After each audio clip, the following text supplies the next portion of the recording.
Hello, this is Pastor Nathan, and I come your way in this episode. I hope you've been subscribing, sharing the link, commenting, and inviting people to this channel. God richly bless you for that. This day, I want to share with you on certain things that is important to my heart. I have entitled it, What I Wish I Knew Before Becoming a Pastor. What I knew before becoming a pastor. By God's grace, I've been a pastor I've been preaching for a very long time now. I've been a pastor for a couple of years now, and there were certain things I want to share to you that I wish I knew, because we saw pastoring or ministry in a certain light based on the people we saw. But there are some lessons I want to share with you today, what I wish I knew before I became a pastor. Number one, pastoring doesn't fix you, it rather exposes you. Ministry doesn't heal your insecurities. Working closely with people brings every hidden weakness right to your surface, right to the surface, sorry.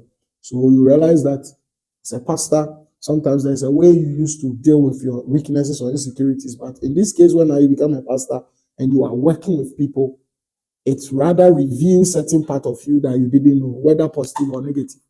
So you really have to be careful about that. Number two, preaching is just the tip of the iceberg. When I was growing up, I thought pastoring is equal to preaching. So I was feeling that, then to be a pastor means to preach. But sermons are visible. Sermons are visible, but real pastoring goes way beyond Sundays. It involves casting vision, shaping culture, shepherding people, raising funds for campaigns, leading the staff, and then a countless of other unseen responsibilities. So it's very, very important we understand that pastoring is not preaching. Preaching is part of pastoring, but goes beyond that. You have to know that.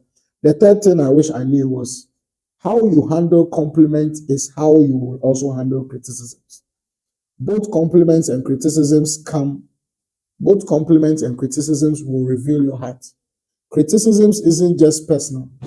Treat criticisms like a gum. Chew it briefly.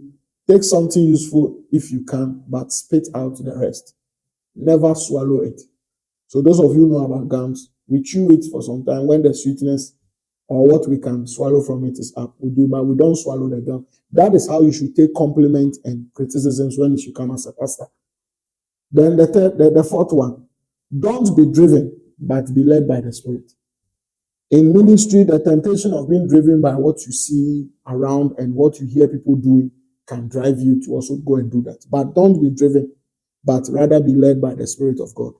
Ministry isn't about competing with others.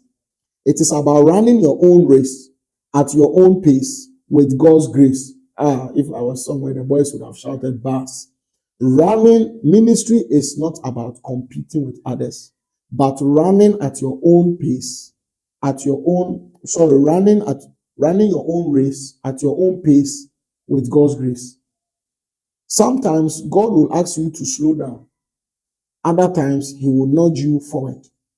Always move at the pace of the weakest member of your family. God's grace has a rhythm. Stay within it.